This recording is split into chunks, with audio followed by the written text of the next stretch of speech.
Hello and welcome back, and everybody, Levi here. In today's video, I'm going to be starting out a brand new series on my channel solely revolving around cards that I play in my commander decks or cards that I would like to play in my commander decks that might not have a home for them just yet. So if you're new to my channel, I make a lot of decks here on YouTube, and in those decks, I really prioritize, fun budget cards over anything else. I like to play interesting, sometimes unheard of and kind of wacky cards that are typically cheap because they're not super efficient, and that is the perfect sweet spot for me. I like to have my decks between around like 50 or 80 bucks for my channel. That way it just allows more people to come into our format and be able to play with cards that are actually fun and interesting, not necessarily like the top of the top, but really focusing on the fun and the casualness of the commander format. But before I get into the list, I just want to give a really quick shout out to all of my patrons for supporting my channel. I really appreciate all the support that you guys have been giving me. I have a link down in the description going over to my Patreon account. I have a little video over there going over some of the perks like personalized deck text. And when I'm going over the cards in this video, I'll usually be referring them to the decks that they're actually in. And if you want to see, full deep dives of those decks, I have them over on Patreon. Go ahead and give that a click if you'd like. I think one of the best examples for a really fun and casual card is going to be Bucknard's Everfull Purse. It's a 2-mana artifact. You pay 1, tap it, roll a d4, and create a number of treasure tokens equal to the result. Then the player to your right gains control of Bucknard's Everfull Purse. So I found that one of the most unfun things in any commander game is having that one guy sit off to the corner, isn't drawing any lands, isn't drawing ramp, he's not getting any card draw, so he's just top decking every turn. There's either two scenarios that play out from this. One, everybody leaves him alone and it's basically a 3-person game, which is not fun at all. It pretty much throws off the entire dynamic of the game, and then he comes back and wins. Or people have like early combat damage triggers that they need to get to really get their deck to roll, and so obviously they're going to hit that player because he's open, and sorry buddy, like it sucks, but I need to be getting the treasures off my Grim Hireling and you are open, so I'm going to be hitting you, and that kind of sucks either way. Playing a card like this, I think, really minimizes the chances of those kind of games happening, even if it is quote unquote giving an advantage to your opponents. Just play it in a deck and tell me it's not fun. All right, number 2 here is Aether Jacket, brand new card out of Aether Drift, 3-mana artifact creature, Thopter, 2/1 with flying and vigilance. It's a pretty decent blocker or attacker if you need. The important part of this creature though, pay 2, tap it, sacrifice this creature, destroy another target artifact, activate only as a sorcery. Now you might be thinking, dang, 5 mana to destroy an artifact, that's really bad rate. However, if we're talking about blue or black who don't really have much of anything in the way of destroying artifacts out of a few key cards, this is a colorless option on a body, I might add. This is a little less good in blue, but in black, you have those mono black reanimator decks that are struggling against your opponent's artifacts that are really shutting them off or just getting them a ton of value. Playing a card like Aether Jacket, only 2 to activate, pay 2, destroy an artifact, then you reanimate it with something, pay 2 again, destroy another artifact. I think this definitely could see play in a lot of Dimir decks. Outside of those colors, I don't think I'd play this card though. Next up, Loyal Inventor, 2 and a blue for a 2/3 human artificer with vigilance. When Loyal Inventor enters the battlefield, you may search your library for an artifact card, reveal it, then shuffle. You either put that card into your hand if you control an assassin, otherwise you put that card on top of your library. I think this card might go under the radar a little bit because people are kind of latching on to that assassin thing, saying, I don't have any assassins in the deck, my commander's not an assassin, I'm not playing assassin tribal, this card doesn't really fit in my deck. But if you just take out the assassin thing entirely, if you're not playing changelings or assassins or anything, just take that out. This is 3 mana on a body, so it's recurable, to grab any artifact, regardless of the mana value, which blue is known for with tribute mage, things like that, and putting it on top of your library. That way you get to draw it next turn. So it's guaranteed to get that artifact that you need. That really gets your whole deck going, your Maskwood Nexus, things like that. Artifacts that are really key to your strategy that you can go and get for 3 mana at any time, especially if that artifact is high mana cost, like, I don't know, Portal to Phyrexia.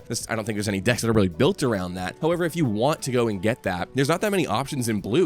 A lot of the tutors for artifacts in blue only go and get certain mana costs. It's like 1, 2, 3, or 4. Those are, like the common ones. I just think Loyal Inventor is definitely worth a look if you are in that type of strategy. Speaking of very strategy specific cards, I have Whip Silk up next, a single green for an aura. It says enchant creature. Enchanted creature has reach. That part, not important at all. The only text that matters on this card is you pay a green to return this aura to your hand. Now, the reason this is really good is this is repeatable enchantment cast or ETB triggers for 2 mana. So you pay 1 to cast it, 1 to bring it back, 1 to cast it, 1 to bring it back, as many times as you want to pay that green mana into getting your constellation triggers, so you get card draw off of your Sithis, or enchantment ETBs, so you get all sorts of different triggers with that. And using Whip Silk to repeatedly cast it and bring it back to your hand, kind of think of it like a mana sink really more than anything. If you have a ton of mana and you're not really drawing a lot of enchantments because you're drawing lands or some of your removal and stuff like that, cast Whip Silk as many times you want, draw a bunch of cards, get a bunch of triggers, things like that. I have this one currently in my Selesnya Ghost Shintai deck, and it's definitely put in work over there for sure. Next up, Vengeful Tracker, 1 and a red for a 2/2 human detective. Whenever an opponent sacrifices an artifact, Vengeful Tracker deals 2 damage to them. I don't think there's even a playgroup that exists anymore that somebody doesn't have a treasure focused deck or a clue focus deck, food deck, junk deck, some sort of artifact sacrifice deck that this card will punish. Even if they're not in those specific archetypes, almost every deck is running some form of artifact token. Even if they're not specifically playing Prosper or whatever, this is never going to be a dead card. There's always going to be artifacts that are going to be sacrificed. I have this one in my Kibo deck where I'm forcing my opponents to have artifacts that are going to be sacrificed. The banana tokens, I also give them treasures and things like that. So I think this can go in any deck. Snarling Gorehound up next. Single black mana for a 1/1 dog with menace. Whenever another creature with power 2 or less enters the battlefield under your control, you surveil 1. I think there's so many different styles of deck that this card goes into. One, if you're playing Reanimator, getting this out on turn 1 is insane. Every time you're playing another small creature, which those decks are usually playing a fair amount of small creatures, you're getting to surveil and have a possibility of throwing, something big in your graveyard or land. Maybe you don't need a land a little bit early on. Throw it in your graveyard or get a really huge creature, Valgavoth or whatever, throw that into your graveyard, reanimate it. The fact that this is just 1 mana and it also counts your tokens. The other deck that it's really good in, Aristocrats. Every time one of your tokens enters the battlefield, you're going to be looking at the top and possibly either putting it back on top or into your graveyard. So the card selection that this card offers is really big. I have this one in my Satoru the Infiltrator 0-drop deck, and it puts in work for sure. Next up, Spirit en-dal. 2 and a white for a 2/1 Spirit with Shadow. Not the important part, because most of the time we're not going to be casting this. We're going to be using the forecast ability from our hand. Pay 1 and a white, reveal Spirit en-dal from your hand. Target creature gains Shadow until end of turn. Primary use for a card like this is if there is a creature that you need to be getting in with combat damage, whether it's a combat damage trigger, something like that. This is a repeatable way to give that creature Shadow, which is basically unblockable unless your opponent is playing, some sort of Douthie Voidwalker. Just being able to pay 2 mana on your upkeep to give any one of your creatures essentially unblockable. It's definitely a good rate. Next up, I have Cleansing Meditation. 1 white for a sorcery. Destroy all enchantments, and also has Threshold. It says if 7 or more cards are in your graveyard, instead destroy all enchantments, then return all cards in your graveyard destroyed this way to the battlefield. So this may not look like it, but this is definitely an enchantment tribal sort of card. You might think I don't want to destroy all enchantments, but if you're in an enchantment deck, more than likely by the time you're casting this, you're going to be having 7 or more enchantments either in your graveyard or on the battlefield. So it can wipe all of your opponent's enchantments while also bringing back all the ones that you control. And that's just good on its own. Just destroying all of your opponent's enchantments can really prove useful for 3 mana. However, this also is even better if you have all of those constellation triggers. Once all of those enchantments come back to the battlefield, trigger all the cards that say, whenever an enchantment enters the battlefield under your control, you're going to be getting tons of value from this card. Next up, Arcbound Crusher. 4 mana for a 0/0 artifact creature, Juggernaut with Trample. It says whenever another artifact enters the battlefield, anyone's battlefield, you put a +1/+1 counter on this creature. Also, it obviously has modular 1. That way it comes in with a counter so it doesn't die to, having 0 toughness. So obviously if you have an artifact token creation deck, something like that, this is extra good in those kind of decks. But I think just playing this in any deck that cares about,